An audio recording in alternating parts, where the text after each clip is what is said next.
How to Multiply Polynomials, Part number 1. Tara't pag-usapan natin yan dito. Manood, makinig, mag-enjoy at matuto.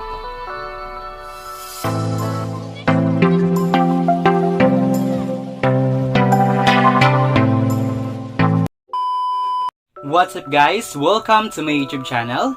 This is YouMore PH. Andito na naman ang pabibo ninyong guro na punong-puno ng humor and willing to give humor. Narito ako para tulungan ka, natulungan ng sarili mong matuto sa pamamagitan ng math pinadali, math pinasaya, at math pina-exciting na mathematics lesson. Now, if you find this video helpful, please wag mong kakalimutan mag-subscribe and also click the notification bell for more videos dito sa ating channel. And please share this to your friends, classmates, parents, teachers, titas, titos, atis, kuyas, who also needs this lesson. Alright? So without further ado, let's get to our discussion. Hi everyone! Welcome sa lesson natin ngayong araw. So for today, we're going to continue discussing about the operations of polynomials. So we're done with addition tapos subtraction, and we also discussed yung different laws of exponents for multiplication tapos sa division. Now, it's time for us to start our new topic, which is paano naman mag-multiply ng polynomials. And yes, this is just part number 1. So for multiplying polynomials, we're going to have 3 parts. So etong part number 1 natin, so I will focus on multiplying monomial by any other polynomials. So for part number 2 naman, abangan ninyo, I'm going to discuss there yung binomial by binomial using the FOIL method. Tapos for the last part, I'm going to discuss naman doon yung binomial multiplied by trinomial. Okay? Now, if you want to watch yung part about addition tapos subtraction tapos laws of exponents, so you may visit my channel tapos hanapin nyo na lang yung lesson about it. Okay? And I will also put the link sa description sa baba. So, tignan nyo na lang. Hanapin nyo yung topic na operations, yung addition sa subtraction. Okay? So, let's start discussing about the multiplication of polynomials, which is just part number 1. Okay.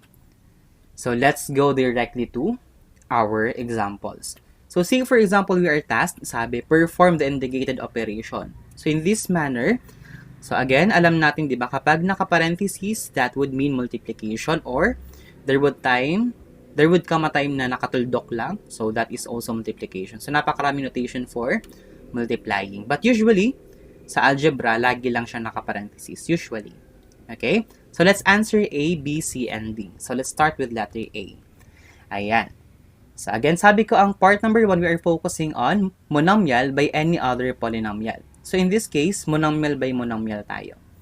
Okay, so ito simple lang naman. So, let me first write down the given below. 2x cubed multiplied by 7x raised to 7y. Okay, so before I proceed in multiplying these two monomials, so let me just give you kung ano yung mga kailangan ninyong alam when you are multiplying polynomials. So, dito kailangan natin ng maraming ideas. Kailangan natin ng maraming concept. Dapat alam mo kung ano yung ginagawa sa integers, paano mag-multiply ng integers, yung mga rules nun, addition, subtraction, ayan. So, kailangan mong alam yung mga integers. At the same time, kailangan din nakapagbabad ka sa laws of exponents. Dapat alam mo kung anong gagawin. Once na na-encounter mo yung parehong base, or power to a power, so, just like that. So, yan. So, kailangan alam natin lahat iyon. Okay? So, no, don't worry, I'll guide you kung paano tayo makakapag-review naman nun as we go along with our discussion. Okay. So, dito sa multiplying, ang ginagawa lang naman, we're just multiplying number by number, variable by variable with the same base. Okay? So, ang mga nagbabago lang naman dyan ay yung mga variable na may parehong base o kaya yung number, kung parehong may number yung monomial. Pero if ever na wala siyang kapareho, just like this one, walang y. Tama? So, walang y kasi dun sa kabila. So, hindi natin yan gagalawin. Okay? Kakopyahin lang yan later. So, ang kinaiba ng, this is very different from addition sa subtraction. Kasi si addition sa subtraction, meron silang kaisa-isang rule. Tama? If you can still recall, kailangan sila like terms. So, kapag multiply, wala silang pakialam kung like terms yon. Alright? So, you don't need to check kung like terms yung dalawa. Kapag nakamultiply yan, just multiply it. Okay? Now, sige, let's proceed. So, again, sabi ko number by number, variable by variable, with the same base. So, we have 2 here. Okay? So, may 2 dito, saka may 7 doon. So, yan yung i-multiply natin. So, what is 2 times 7? Okay, that's 14. Alright, the sign is positive because we are multiplying 2 positive integers. Tama? Ayan, so tandaan, when we multiply, kapag same sign, the result would be positive. Okay? Now, eto naman, apply natin yung laws of exponents na alam natin. So, yung topic natin about laws of exponents for multiplication, ayan, so may dalawang x. So, same sila ng base. Kapag same base yung dalawa, we are just adding the exponents. Tama? So, may dalawang x. So, just copy the base x. Tapos, ipagpa-plus natin directly yung 3 saka yung 7. And that would become 10. Okay? So, tandaan, kapag same base, pinagpa-plus lang natin yung exponents nila. Tapos, sir, ano pong gagawin sa y? Sabi ko, relax lang si y kasi wala naman siyang partner. Wala siyang same base sa kabila. So, just copy that. Alright. And back to your final answer. Ayan na yon. So, for this monomial by monomial, the answer is 14x raised to 10y. Ayan. So, let me repeat the process. So, number sa number. Ayan. Minultiply natin, nakuha yung 14. And that is positive because same sign yung dalawa. Now, variable by variable but make sure with the same base. Just like this one. Same sila na x. So, kapag parehong x, ang gagawin mo lang, just add the exponents. Then, since y ay wala namang partner sa kabila, so just copy it. Okay? And this is now the final answer. Alright, sana malinaw yan sa atin. Don't worry, we'll have more examples. Let's have letter B. Okay? So, dito, so kailangan lang natin alam din yung distributive property. Alright, so tanda ba yon? Yung ibinibigay natin yung nasa labas doon sa loob. Alright, so that's distributive property. So let me first write the given. We have 5 multiplied by 4x minus 3y. So if there would be a case na makita ninyo na 5, ganyan lang siya, multiplied by 4x minus 3y, this is also the same. Okay? So may mga times na wala ito sa parentheses. Pero kapag nasa labas kasi yung number, that's automatic na multiplication. Okay? So I hope it's clear. Alright. So, sir, paano nga po ulit yung distributive property? Ganito lang po yun. So, itong 5 na nasa labas, itong monomial na nasa labas, ang gagawin mo lang dyan para mangyari ang distributive property, ita-times natin yan sa kada term sa loob. Kumbaga, ibinibigay natin siya sa kada term dito sa loob. Ganito. Yung 5, ita-times natin siya dito sa 4x. Okay? Tapos, yung 5 din, ita-times natin siya dito sa negative 3y. Kumbaga, lahat dapat mabibigyan. Kung ano tong nasa labas, kailangan mabigyan lahat ng term na nasa loob. Alright? So, how do we do that? Sir, paano naman po siya gagawin? Yung multiplying. Ganito lang. So, let me erase muna ito para makita ninyo kung saan siya nanggaling. So, 5 times 4x, di ba? Since you are multiplying atong 4x saka yung 5, wala naman tong variable, right? So, number by number lang siya. 5 times 4, that is 20. What will happen to x? Copy. As simple as that. Okay? So, since wala namang kinalaman si x, wala siyang partner na x dito sa labas. So, just copy that. Ayan. Tandaan yon. Next. Yung 5, i-multiply natin sa negative 3y. This is negative. Alright? So, itong operation niya is also the sign of this term. So, si 5, ita-times natin sa negative 3y. So, since wala namang y, so later, kakopyahin lang natin yan. Pero ang ating gagawin ay yung 5, ita-times mo sa negative 3. So, dito ngayon papasok yung ating idea about integers. Siyempre, kailangan alam mo kung paano mag-multiply ng integers, right? So, kapag same sign, positive. Kapag different sign, negative. Now, let me ask you, different sign ba ito? Yes po, sir. Ito ay positive, ito ay negative. So, ano dapat yung maging product natin? Very good. Dapat negative din. So, kaya siya minus. 5 times 3, that is 15. Alright? Then y, kopyahin lang. Again, 5 times negative 3, the answer is negative 15, kaya minus ito. Then yung y, since wala naman tayong i-operate na y, just copy. And this is now the final answer. Ayan. So, that's it. So, ganun lang. Actually, ganito lang ang gagawin natin once na monomial ang nasa labas. You're just going to distribute that sa kada term sa loob. Alright? So, let's have another example. Let's have letter C. Negative 8a cubed b multiplied by negative 2a plus 12b. So, let's have that. So, let me just copy it first. b times negative 2a plus 12b. So, distributive property, again, atong buong ito, ita-times natin sa negative 2a. Okay? So, let's do that. Sir, pareho po silang may number. Very good. So, number by number tayo. Negative 8 times negative 2. What is that? 16. Ngayon, anong sign ng 16? Positive. Kasi same sign. When we are multiplying same sign, the answer is positive. Tama? So, that's why, yung negative 8 times negative 2, the answer is positive 16. Okay? Kuha yun? Next, ito naman. Sir, may A ito, tapos may A din po yung first term natin. Alright, so i-operate natin yon.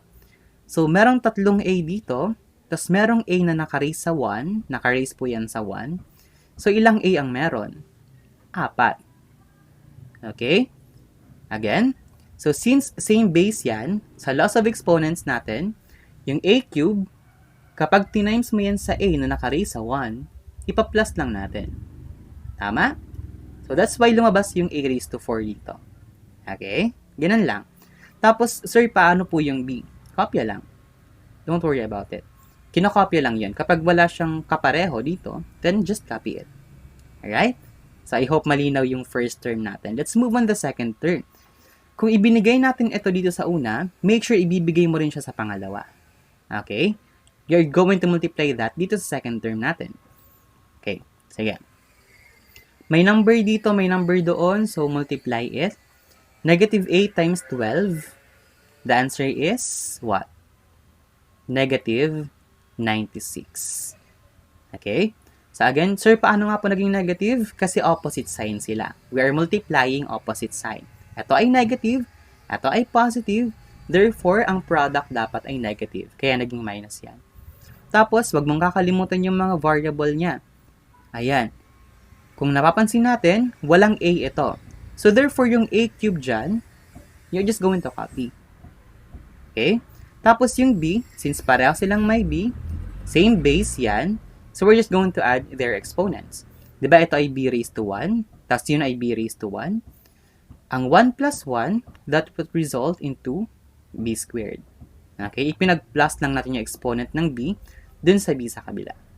Ayan, and that's it.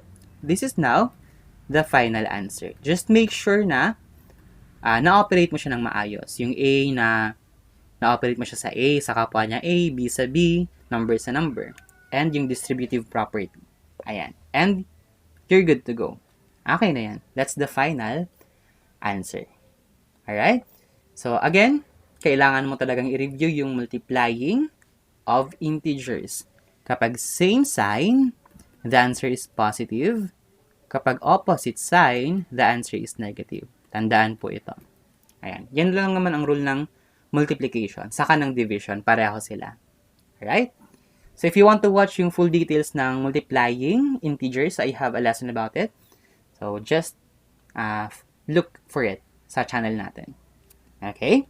So, let's have last example. Ayan. Monomial. Monomial ito kasi isang term lang yan kahit ang dami niyang variables. Multiplied by trinomial kasi 3 terms ito. 1, 2, and 3.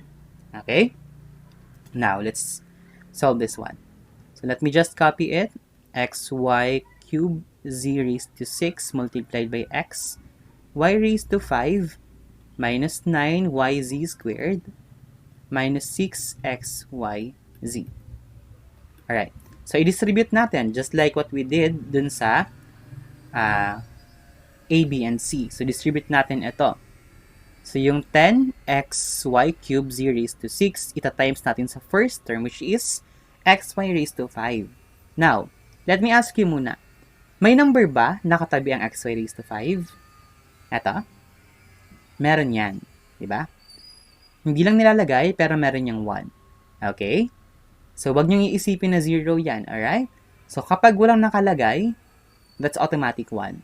Sanayin ng sarili na isipin na laging may 1 yan kasi sa lahat or most of the time, hindi nilalagay yung 1. Okay? Wala kayong makikitang may 1 kapag variable lang yung nakalagay. Alright? So, tandaan, lagi yung may 1. So, ibig sabihin, this is 10 times 1.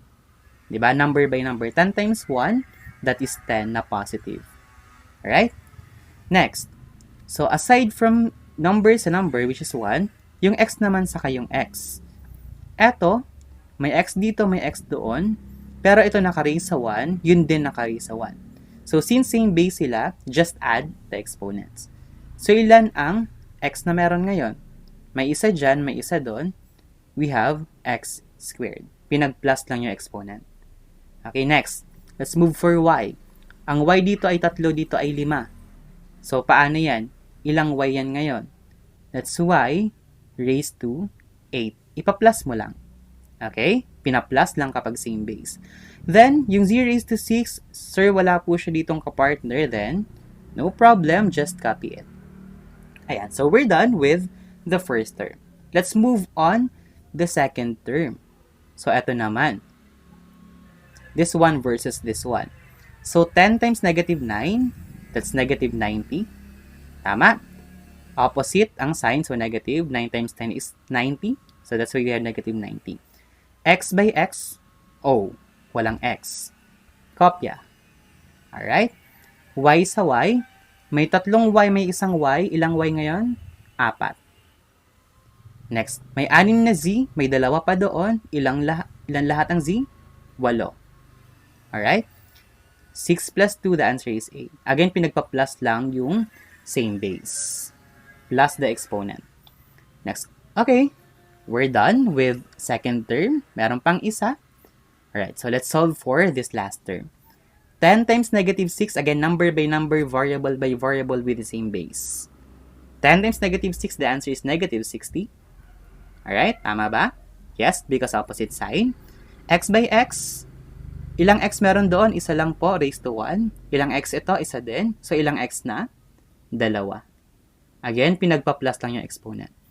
May y dito na 3, merong isa dito. So, ilang y ngayon ang ilalagay natin dito? 4. Alright? Next, may z rin doon. Kaso isa lang. May z dito na 6. Therefore, yung isa, dagdagan mo ng 6 pa. That is z raised to 7. Okay. So, ganun ko lang siya binabasa, pero yung isa, dinagdagan ng 6, 0 raised to 7. Pero, addition talaga yan, ha? Pinag-plus lang natin yung exponent nila. So, 6 plus 1, the answer is 7. Kaya ganyan. Okay? So, if you are done, then back to your final answer. And, ayan. That's it. This is now the correct answer. So, ganun lang. That's how you multiply monomial by a polynomial. So, kapag naging 4 na yan, naging 5, so ganun lang naman. Same process. So, just repeat the process hanggang matapos yung term na nasa loob. Alright? So, that's it. Now, it's your turn to answer. So, let's have our YouMore Drill. Perform the indicated operation of the following. So, we have A, B, and C. So, I'll pause for a while now, and I'll get back to you to give the answer. But if we still need time, feel free to pause the video. Your timer starts now.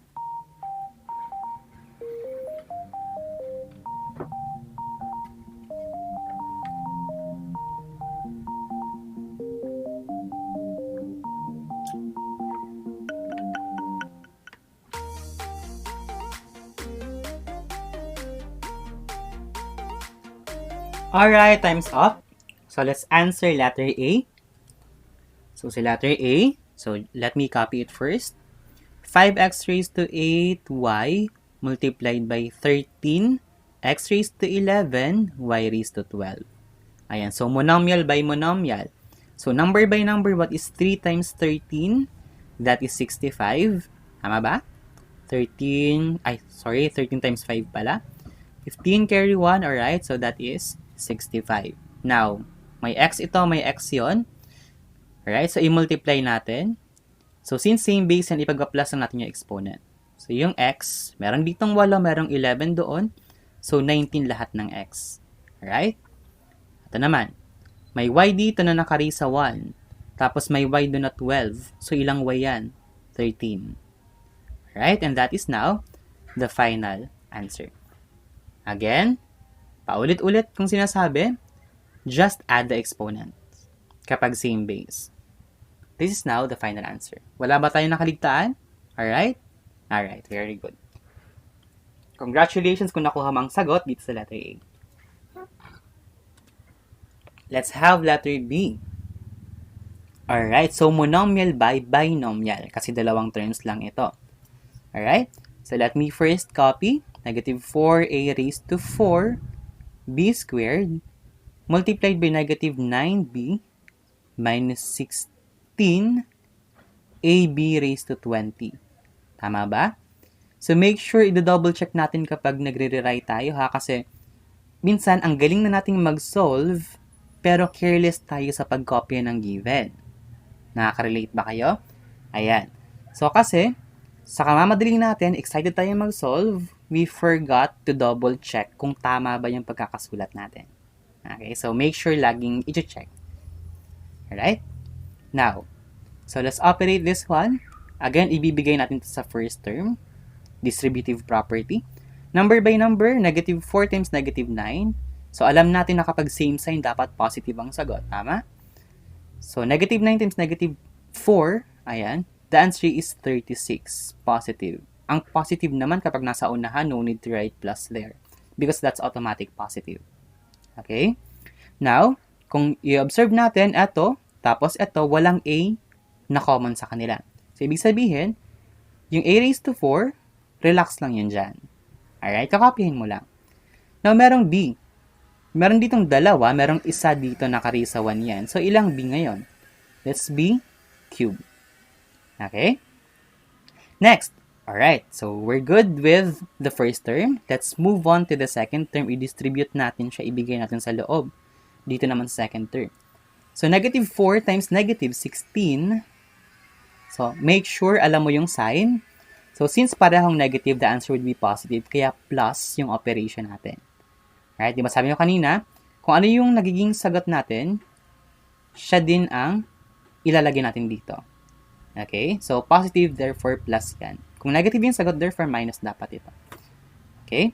So, now, what is 16 times 4? That is 64. Check natin. So, 16, 4. 4 times 6 is 24. Carry 2. 4 times 1 is 4 plus 2. That is 64. Alright. Now, so we're done with 16. Yung A naman, may 4 na A dito. May A ba doon sa kabila? Meron po. Pero ilan? Isa lang. Diba? Kung may isang A tapos may 4 doon, ilan sila lahat? 5. Very good. Next, may B tapos may B. May dalawang B dyan, may 20 na B doon. So, ilang B ngayon ang meron? 22. Ipa-plus mo lang. Alright? And, box your final answer. Ayan. So, congratulations kapag nakuha mo ito. For sure, nakuha mo yan. Alright? So, let's have naman letter C. Okay, ito, napakahaba.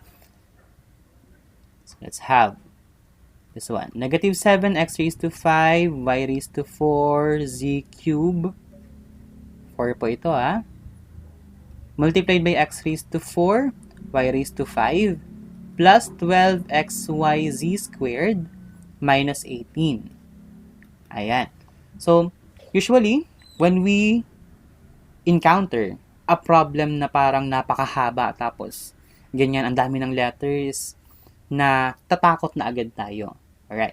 So, just make sure na when you encounter yung mga problems na ganoon, So, relax lang muna. Kasi, kung alam mo naman yung laws of exponents, kung alam mo naman yung integers, so you don't have to worry anything. Okay? Kasi ibig sabihin, kung alam mo yung mga topic na yon, kayang-kaya mo tong isolve. Okay? So, ganun lang. Alright, so let's operate this one. So, eto, dito sa first term, ibigay natin sa first term. Alright, so walang nakalagay sa ibig sabihin, 1 ito. Tama? So, negative 7 times 1, that is negative 7, number by number. Okay?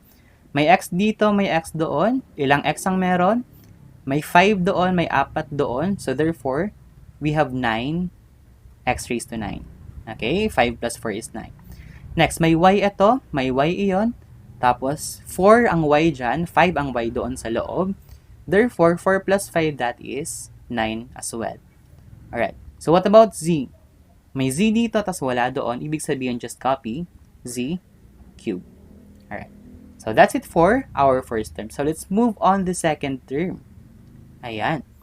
So, atong second term, negative times positive. So, alam mo agad dapat kung anong ilalagay. Negative or minus. Kasi, when we multiply opposite sign, the answer would always be negative. Alright, so let's have 12 times 7. What's that? 7 times 2 is 14, carry 1. So that's 84. So that's negative 84 or minus 84. Now, may x ito. May x yon. So ilang x ngayon ang meron? Ito ay 5. Ito ay raised to 1. So 5 plus 1, that is 6. X raised to 6. Next, may y ito. May y din yon. So 4 ito, tapos itong y dito ay 1. So 4 plus 1, the answer is 5. So that's y raised to 5. Next, z cube. Alright, may z din doon. Ito ay 3, ito ay 2. 3 plus 2, the answer is 5. Okay? So we're done with our second term. So ganun lang. Next ito. Ito, madaling naman yung last term kasi wala siyang any other variable. So ibig sabihin, just copy this. Right? Okay. So ang ano lang dito, make sure alam mo kung ano magiging result. Negative saka negative. Paano yon? Diba? Negative times negative, the answer is positive. So, pwede mo na siyang ilagay doon. Alright. And when we multiply, kahit hindi mo na ilagay yung sign. 7 times 8, that is 6. Carry 5. 7 times 1 is 7. Plus 5, that's 126. So, therefore, we have 126. 6 carry 5, alright? 126. Tapos, sir, wala po itong variable kahit isa. So, anong gagawin natin dito? Just copy it. Okay? So, wag kakalimutan yung mga variables kasi may variable sa labas. So, that's y raised to 4, z raised to 3. Alright. And this is now the final answer. Okay. So, ganun lang. So, mahaba man, madami man yung mga variables, pero kung iisa-isahin naman natin, we can still get the final answer. Tama? So again, wag pong kakabahan once na meron kayo na-encounter na mahabang problem. Right? For as long as equipped ka naman, alam mo naman kung paano gagawin, so you don't have to worry anything. Okay. So that's it. Alright? So let me know yung scores ninyo sa comment section and let me congratulate you. Thank you so much for watching. If you've learned a lot today, and I want to see you in our next video. Bye-bye! Thank you so much for watching, guys. I hope you've learned and enjoyed this video. And if you did, please wag mong kakalimutan na mag-subscribe and i-click ang notification bell, and please do share this to a lot of people as you can. Alright? And don't also forget that you deserve more, you can learn more, and you can be more. #YouMorePH. Bye-bye! See you in our next video.